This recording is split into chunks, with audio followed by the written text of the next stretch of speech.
Okay, he doesn't want to speak, so let's continue. We've had George Christie joined us.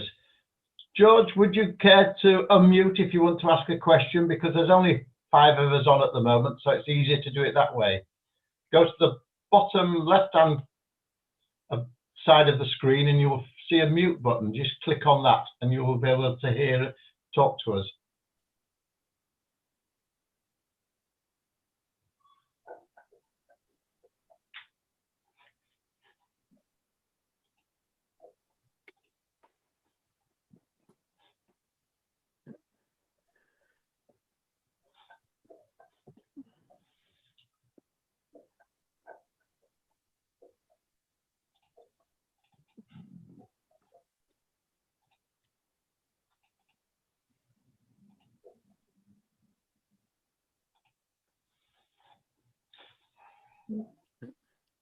It doesn't.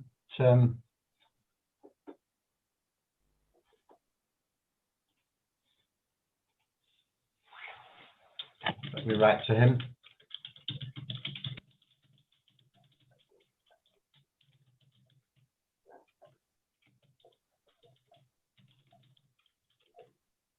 I've just sent him a message.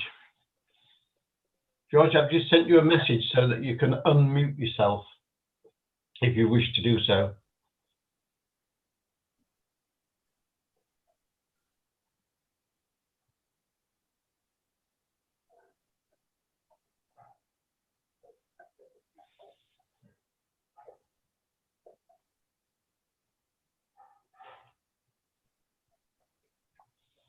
If you look, George, at the bottom of the screen, you'll see a line of things. One of them is chat. If you press on there, you'll be able to type a message back to me using chat. If you've got a problem in trying to unmute yourself.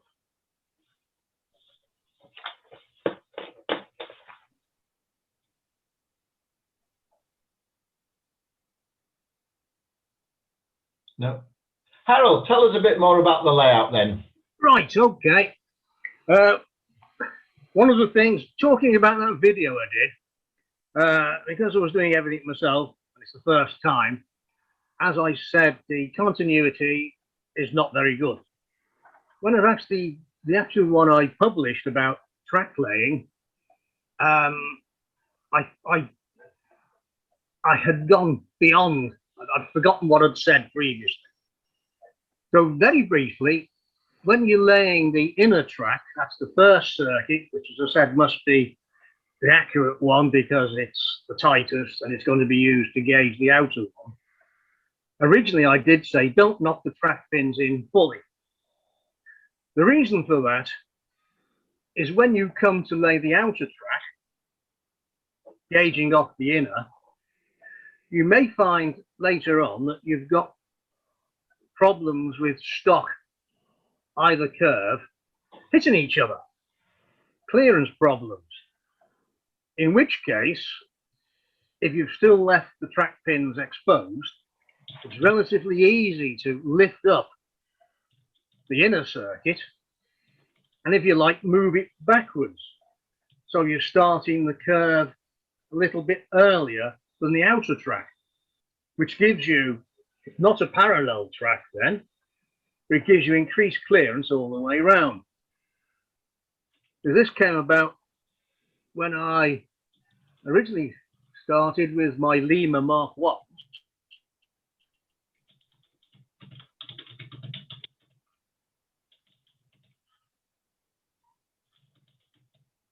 And I then put door handles on and that came off. Like, oh, this tells me my internet connection is unstable. Or is that somebody else? No, you just faded there for a minute. Ah. Yeah, as I said, tight clearances are a problem. I said, you know, with the door handles being shaved off.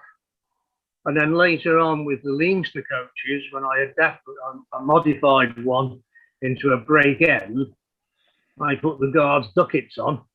And once again, coming off the curve, tight radius curves, it shaved the ducket off. And as my stock is designed for 1930s, pick it up, turn it round. The other side is 1950s, 1960s. So at the moment, I'm only working in the 30s, so the loss of that lookout is not important. But when I come to go into the 50s, 60s, I'll have to watch the other side. But, you know, it's a very small price to pay for, as I say, getting a mainline double track layout in a very small space.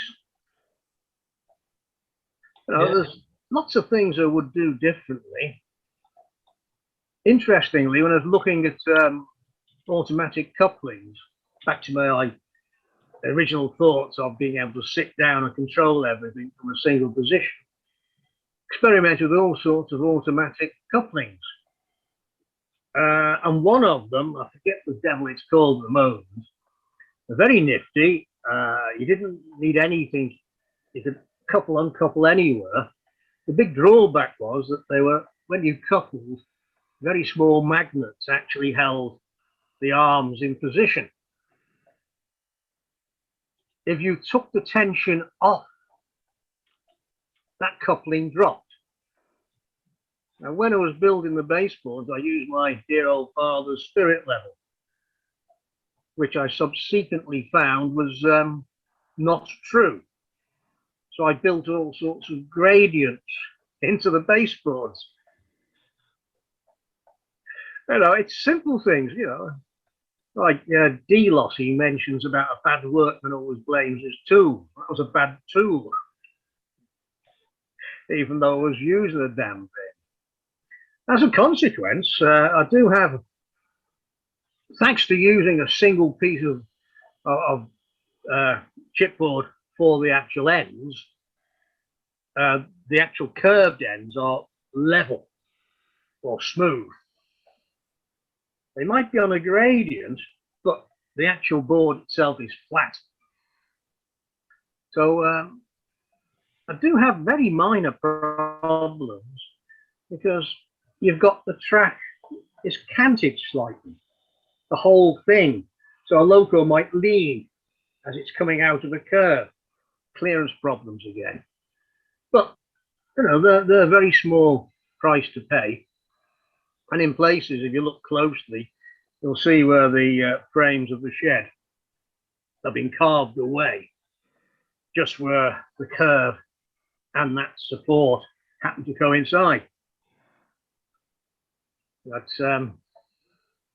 you start off slowly and you learn, and I think the next layout will be perfect.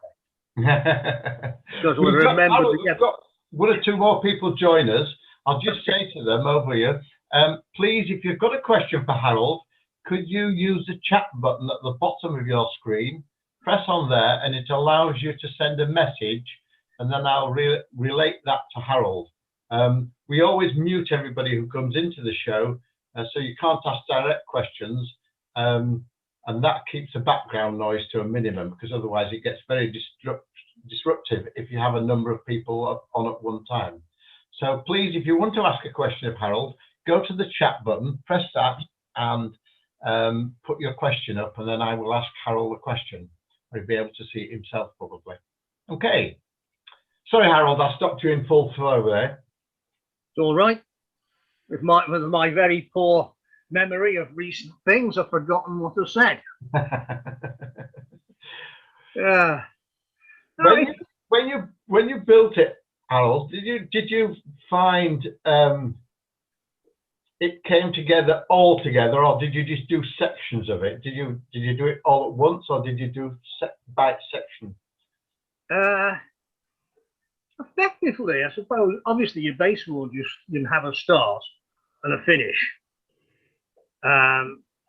Interesting, to go back to what I was saying before, because of the faulty spirit level, when I came to do the lifting section over by the doorway, the baseboards were not true. As a consequence, when you're lifting up the baseboard, it's not going up true, it's on an angle. So it fouls the wall. So I've had to carve chunks out of that. But Yeah, no, I've got the baseball blade, and then I had a very good idea what the track design was going to be, because all I was doing effectively was repeating what I'd done in a smaller shed. So I had an extra 3 foot of length. So really, I think, like most of us, I laid the track, wired it up, and it was analog then. And I'd gone for cab control. I think I had 4 cabs altogether. And I just got things running.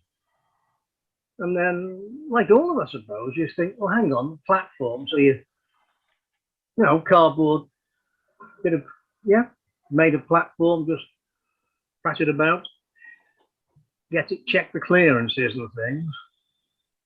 And it just slowly evolved. And then again, you know, as I say, you think, well, hang on. I make a lot of use of mock-ups. Yeah. If I can live with them for a while, I might go ahead and make it up properly.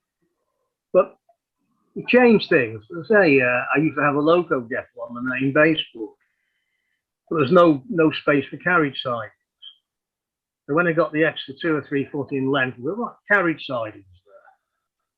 So the loco depot then had to, well, disappear for a while. So we got the idea of a lower level. And naturally enough, pre-planning, as it didn't exist, when I put the baseboards in, still using my father's slightly wonky spirit level, and I was then going to make a lift of sorts. Peter Denny, he made one out of Meccano. There's not much anywhere about lifts, dog lifts. As I say, get your dog clipped. There's a bloody great big table, 4x2 practically. So I bought one, fitted it in, and so you progress. Once again, the faulty spirit level. So when I'm actually going from on the dog lift down, I've got a lump, a little hump. So I've got to undo that baseboard and relay it so it's level. So I've got a smooth transition from the dog lift to the loco depot. So, did I see a question? Howard, how do you make your tracks line up on your lifting section? Piece of doddle. But bearing in mind that the top baseboard was there, and the second baseboard was already in position. I then bought the dog lift, as I said, and that's got basically an automatic stop top and bottom. So I dropped it down to its lowest level, which was quite below the level of the bottom baseboard, because obviously a dog has to walk onto it, basically. I then took it right up to the top, and it was well below the level of the top baseboard. So as a matter then of when the dog lift was at its top level, of building up the track base, so the track base on the dog lift and the top level was level.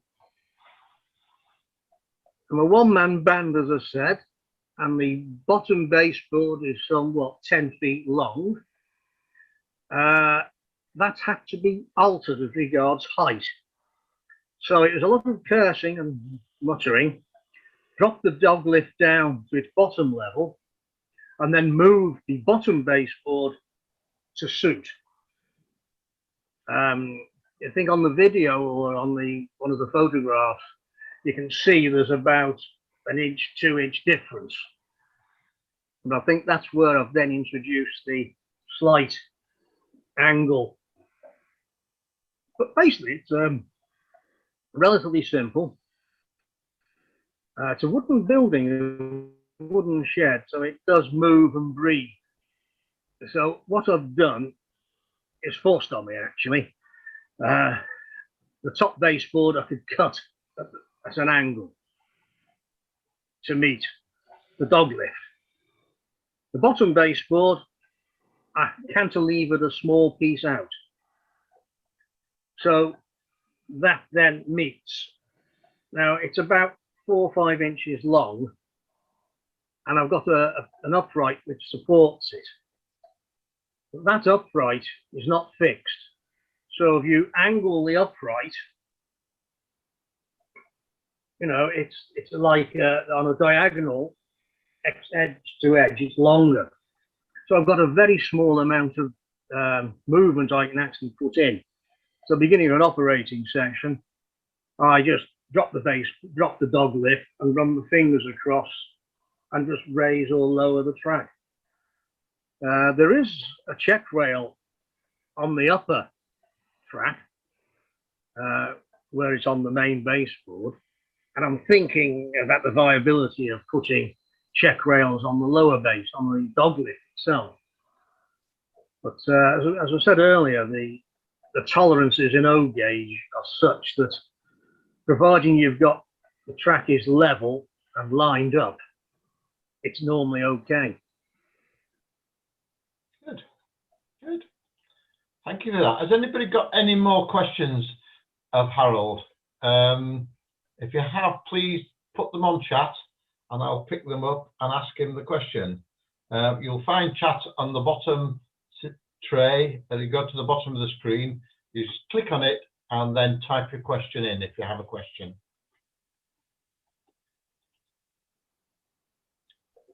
We've got 5 minutes left of this session. Goodness. Yeah, it's gone quickly, hasn't it? Yeah. Your back scenes, Harold, did you produce those yourself? No, they're the result of my O gauge, my double O's that time. They're built easy, the old Vasey ash. All right.